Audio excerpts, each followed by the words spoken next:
Hello दोस्तों, स्वागत है मेरे इस यूट्यूब चैनल पर। दोस्तों, आशा करते हैं आप लोग अच्छे होंगे, घर पर होंगे, सेफ होंगे, सुरक्षित होंगे। दोस्तों, चलिए बढ़ते हैं वीडियो की तरफ।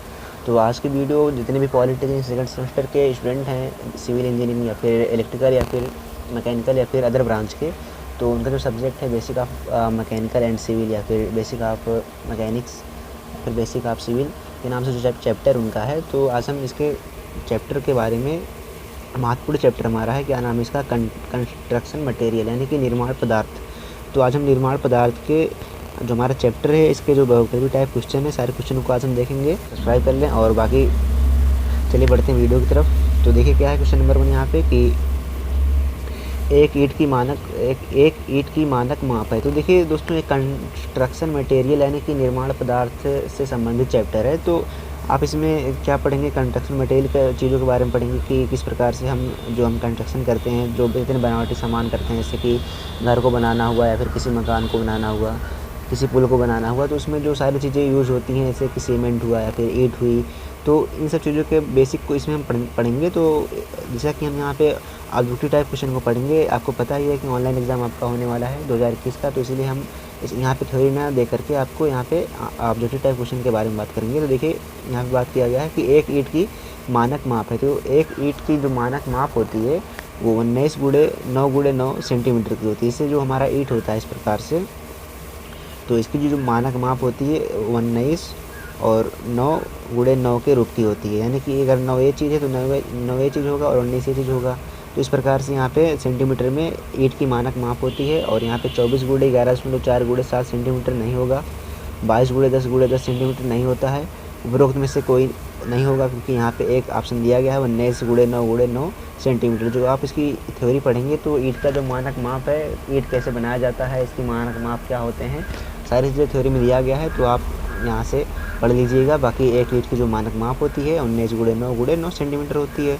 तो चलिए बढ़ते हैं क्वेश्चन नंबर 2 की तरफ। क्या है हमारा कि प्रथम श्रेणी की एक ईंट का भार सामान्यतः होता है। तो देखिए जो प्रथम श्रेणी का ईंट होता है, उसका जो भार होता है एक ईंट का, वो सामान्यतः हमारा 2.75 kg से 3.0 kg तक होता है। यानी कि 2.75 kg से 3.0 kg तक होता है। तो जो हमारा प्रथम श्रेणी का ईंट होता है उसकी माप ये होती है।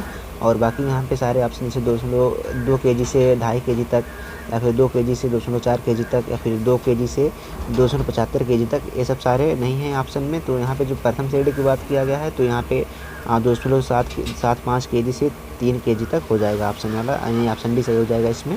तो बाकी क्वेश्चन नंबर 3 देखिए क्या है कि प्रथम श्रेणी की ईंट को 24 घंटे पानी में डुबोने पर वह अपने भार का कितने प्रतिशत पानी सोखती है। तो जो हमारी प्रथम श्रेणी की ईंट होती है, जो हमारी की अच्छी ईंट होती है, तो यदि हम उसको 24 घंटे तक पानी में डुबो दिया जाए तो कितना परसेंट पानी को सोखेगी।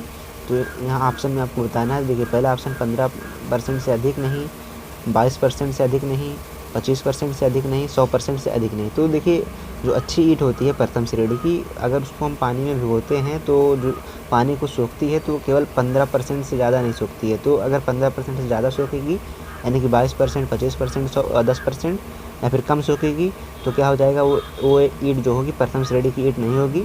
तो इसीलिए यहाँ पे प्रथम श्रेणी के ईंट को यदि 24 घंटे पानी में आप रखते हैं तो जो भार कितना भार जो है पानी का सोखेगा, तो 15% से अधिक नहीं सोखेगा।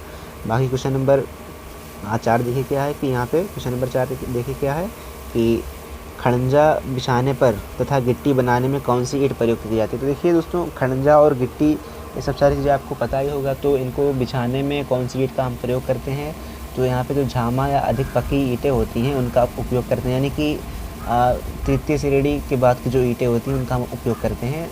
तो इसमें द्वितीय श्रेणी का, प्रथम श्रेणी तो अच्छी ईंट होती है, द्वितीय श्रेणी उससे कम अच्छी होती है, तृतीय श्रेणी थोड़ा सा मतलब प्रथम और द्वितीय से थोड़ा सा कम अच्छी होती है। और झामा या अधिक पकी ईंट, जो मतलब जो ईंटें अधिक पका दी जाती हैं, तो उन सब ईंटों का हम खड़ंजा वड़ंजा बिछाने में यूज़ करते हैं। तो आप देखते होंगे गाँव में कि खड़ंजा किस ईंट का बिछा होता है, आपको पता ही होगा।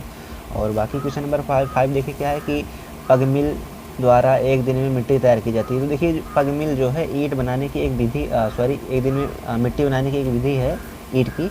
तो हम देखिए पग मिल द्वारा एक दिन में मिट्टी तैयार की जाती है लगभग 15,000 ईंटों के लिए। तो जो पग मिल है उसके द्वारा हम 15,000 ईंटों के लिए मिट्टी तैयार कर सकते हैं।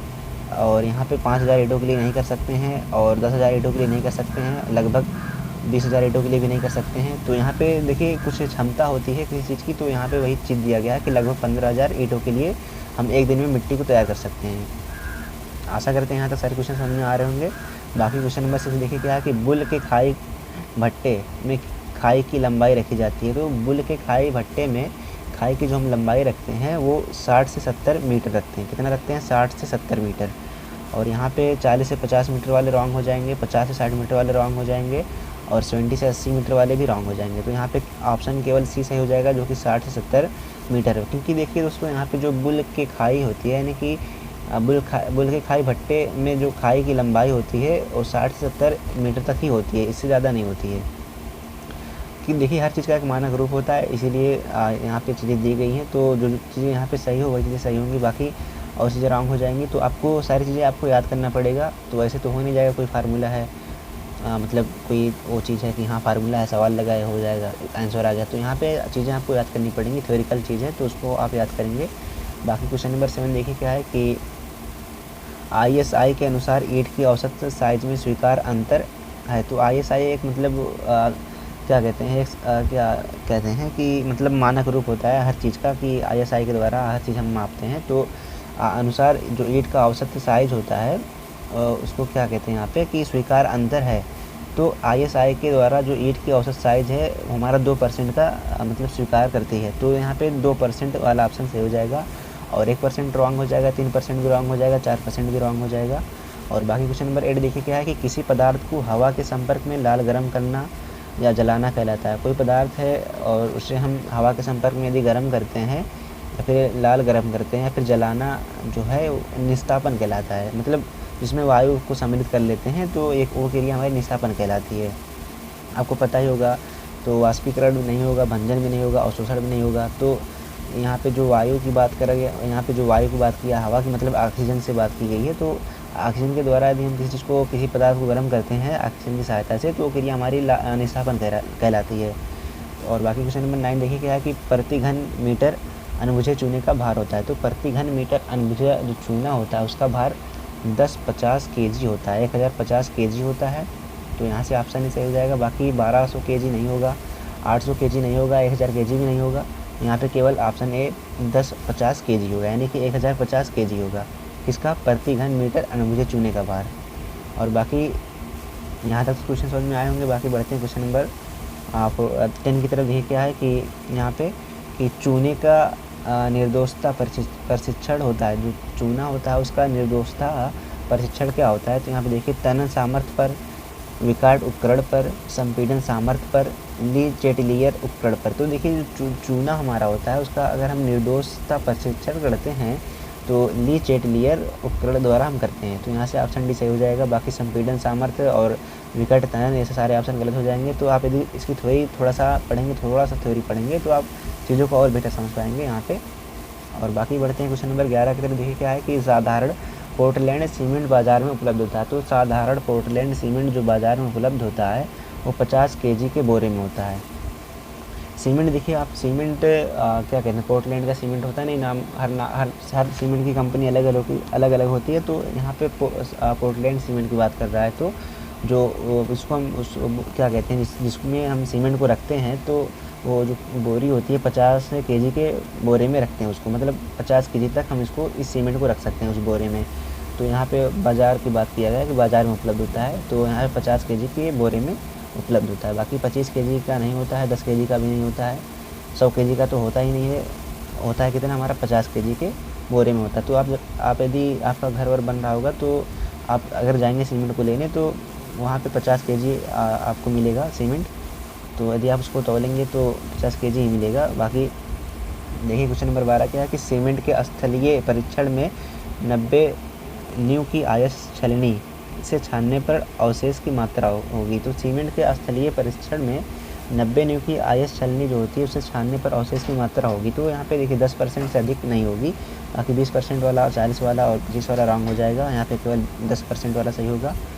बाकी क्वेश्चन नंबर यहाँ पे देखिए और क्या है, यहाँ पे 13 वाला कि सीमेंट का प्रारंभिक जमाव काल होना चाहिए। जो सीमेंट होता है उसका प्रारंभिक जमाव काल जो इंटीरियर सेटिंग टाइम होना चाहिए वो 30 मिनट से कम नहीं होना चाहिए।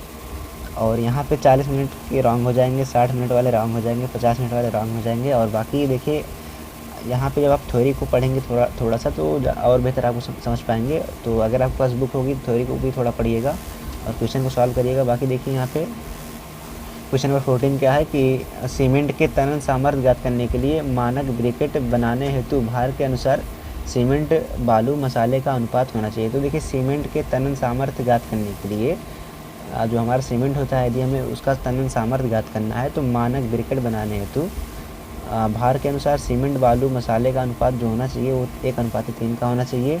और प्रकाष्ठ के स्लीपर की अनुप्रस्थ काट होती है। तो देखिए जो प्रकाश के स्लीपर होते हैं उनका अनुप्रस्थ काट की बात किया है तो 25x10 सेंटीमीटर यहाँ पे होता है। और 25x100 वाला नहीं होगा और 25x50 भी नहीं होगा, 25x25 भी नहीं होता है। तो यहाँ पे केवल प्रकाष्ठ के स्लीपर की अनुप्रस्थ काट जो होती है 25x10 सेंटीमीटर में होती है। तो सारे क्वेश्चन हमने बता दिए इस चैप्टर के जो भी इम्पोर्टेंट क्वेश्चन थे बता दिए हैं। और थ्योरी को आप पढ़िएगा तो आप और बेहतर समझ पाएंगे। बाकी मिलते हैं आपसे अगली वीडियो में। और अभी तक चैनल को सब्सक्राइब नहीं किया, सब्सक्राइब कर लें और बेल आइकन को प्रेस कर दें ताकि जो भी वीडियो अपलोड करें चैनल पर तो आपको उसका नोटिफिकेशन मिल जाए। और बाकी इसके पहले अगर जितने चैप्टर था जैसे कि क्या कहते हैं ईंधन हुआ, ऊर्जा का स्रोत हुआ, पिन कटर नकल जोड़, सारे चैप्टर को हमने अपलोड कर दिया है। तो जाकर के चैनल की प्लेलिस्ट में देख लीजिए। बाकी मिलते हैं अगली वीडियो में। Bye bye, take care.